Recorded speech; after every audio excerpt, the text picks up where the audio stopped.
Powered by the Montana Television Network. Montana This Morning continues on Montana's News Leader. Several lawmakers are calling on Brett Kavanaugh to withdraw his nomination now that a second woman has come forward accusing the Supreme Court nominee of sexual misconduct. I'm Laura Podesta. I'll tell you about a possible third accusation in the works. And what are the biggest challenges facing the Bozeman Police Department? Coming up, we'll give you a preview of the annual report to be issued by the City Commission of Bozeman later tonight. Good morning to you. Welcome to your first Monday of fall. It is coming up on 6:30, and our top story for you now. Several Senate Democrats are now calling out Supreme Court nominee Brett Kavanaugh to withdraw his nomination after now a second woman has come forward alleging sexual misconduct. Kavanaugh denies both accounts. Later this week, he and one of his accusers will testify at the Senate Judiciary Committee. CBS's Laura Podesta has more this morning from New York. A second woman has come forward alleging sexual misconduct by Supreme Court nominee Brett Kavanaugh. Deborah Ramirez tells The New Yorker that he exposed himself to her during a drinking game at a party when they were both freshmen at Yale University. Kavanaugh told the magazine the incident did not happen and the allegation is a smear, plain and simple. Not only Judge Kavanaugh, but certainly Dr. Ford deserve a fair hearing. The article was published hours after the Senate Judiciary Committee agreed to a Thursday morning hearing for Kavanaugh and Christine Blasey Ford, the first woman to accuse him of sexual misconduct. Republican Senator Lindsey Graham said there is little Ford could say to change his yes vote on Kavanaugh. I'm just being honest. Unless there's something more, no, I'm not going to ruin Judge Kavanaugh's life over this. Democrats are concerned this won't be a fair hearing. Well, the way the Senate Republicans have now set this up, that is what we're going to have is, do you believe her or do you believe him? That is exactly why we have been pressing for an FBI investigation that should only take a few days. So there are other facts out there. Last night, Stormy Daniels' lawyer Michael Avenatti tweeted that he represents another woman with credible information regarding Judge Kavanaugh, but did not provide details. A spokesman for the Republican-led Judiciary Committee says they are evaluating the new claims. Laura Podesta, CBS News. Now, Avenatti told the Associated Press he will name the woman in the coming days, and she's prepared to testify before the committee. Republicans have only asked Kavanaugh and Ford to testify on Thursday. They've also said the committee can investigate these claims, and an FBI investigation isn't necessary. Continue to follow that story. Meantime, 6:32. Matt, we're going to continue to follow the progress of fall making its way nicely into southwest Montana. It has, and we're starting to see a few changes not only in the air, but on the trees as well. For sure. Beautiful start for the day today, a little on the crisp side for a few areas, 30s and 20s for most of us. The cloud cover sticking around out there this morning. Temperature should be into the 50s. Don't expect any big jumps in our temperature for the afternoon today. In fact, there may be a few drips and drops along the way as well. We'll talk more about the timing of all that, what you can expect this week and for your weekend ahead. That's all coming up in a few minutes. Thank you, Matt. 6:32. Now time for Treasure State headlines. One person dead, another injured after an ATV crash Saturday night near Clyde Park. Montana Highway Patrol reports 20-year-old woman from Modesto, California was driving the ATV too fast for the road conditions, failed to make a tight left turn. She overcorrected and lost control of the vehicle. Both the driver and a 23-year-old man from Great Falls, who was a passenger, were thrown from the vehicle. Man was declared dead at the scene. The driver taken to the hospital. No word on her injuries. And one person is dead and two others are suffering serious injuries as of Sunday morning in a head-on crash in the Heights area of Billings. According to Billings police, it was a three-vehicle crash. When officers arrived on the scene, they found a 16-year-old boy unconscious in one car. Another car had two 20-year-old women inside. The driver of that car died at the scene. The crash is still under investigation, but speed and alcohol are considered to be factors. Shifting gears just a bit tonight, the Bozeman Police Department will be giving its 2017 annual report at the Bozeman City Commission meeting. Dan's Medeiros-Babb reports on what challenge officers have faced in the past year and how they hope to improve in the future.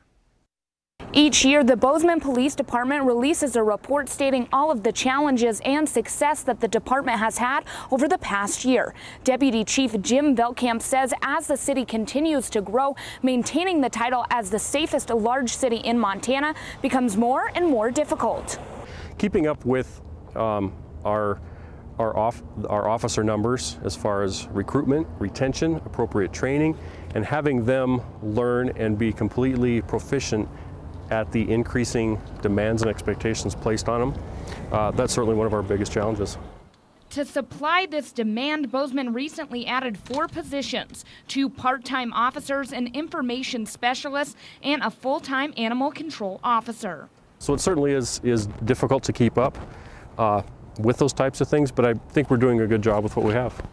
Veldkamp says some of the positives that have come from 2017 is better training, increased use of technology, and keeping residents safe.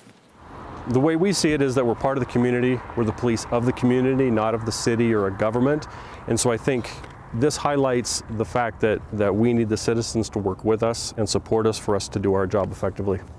Veldkamp says each year the police station does receive more calls. He credits that to the growth. In Bozeman, Medeiros Babb, MTN News. Now, Police Chief Steve Crawford will give the full report tonight, 6 o'clock, during Bozeman's weekly commission meeting. And a Montana ski resort is getting some national recognition. For the last 30 years, Ski Magazine has ranked its readers to base it on different categories for the top ski resort. And Whitefish Mountain takes the top spot for the year. The resort issue of Ski Magazine hits newsstands on Tuesday with Whitefish Mountain Resort coming as the best in the West for overall customer satisfaction.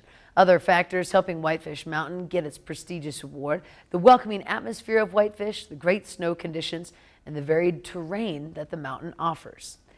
And a new report shows how just how important outdoor recreation is to the U.S. economy. According to the Federal Bureau of Economic Analysis, the industry made up 2.2%, or $412 billion of the country's gross domestic product in 2016. Analysis by the Outdoor Industry Association shows Americans spend $887 billion a year on outdoor recreation. Now, here in Montana, the outdoor recreation industry accounts for over $7 billion in consumer spending and more than 71,000 jobs.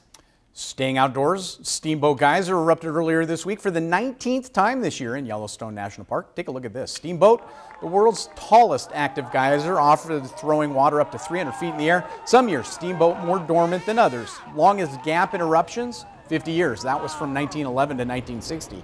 This year, the geyser is more active than any other time in more than a century. There have been 19 eruptions so far this year. In comparison, only 10 eruptions happened between the years 2000 and 2014. And part of the crew of the new USS Montana was in Billings last week. U.S. Navy decommissioned the last USS Montana back in 1921. MTN's David J. has more from the commander of the future submarine with the Montana Navy. We are capable of depths in excess of 800 feet, speeds in excess of 25 knots. We can conduct strike missions. We can launch the Tomahawks, conduct clandestine operations, special operation forces, intelligence, surveillance, reconnaissance. Commander Michael Delaney describes the capabilities of the Virginia-class submarine. This is video of the USS Washington. The USS Montana is under construction. The way they build the submarines these days is, if you imagine slicing them like a zucchini and then putting them all together, and that's kind of how they build our submarines. So there are a couple modules spread out across the United States right now and slowly coming together. The commander came to Billings on Thursday along with electronic technician 2nd Class Evan Glenn from Bozeman. About 60 of the future crew of 135 have been training. Mostly right now we're an increment of nuclear trained, a handful of officers, and then nuclear chiefs as well. I'm surrounded by some of the hardest working individuals I know. You're so engrossed in your work, out there doing your mission, that you don't even realize you're not seeing sunlight for days at a time. The submarine has the unique ability to operate forward, undetected, where surface ships and aircraft carriers cannot. There is no question on the value of a submarine to the Navy and the Department of Defense. David J., MTN News, Billings. By the way, the USS Montana is scheduled to be ready by May of 2020. That's exciting. And near Denver, a fire truck responding to an emergency call fell into a sinkhole. A van crashed into the sinkhole, and when the fire truck arrived on the scene, it also crashed into the sinkhole right on top of the van. Now, this trapped the van driver inside, and the series of the mishaps left 2 firefighters severely injured and the driver of the van with life-threatening injuries.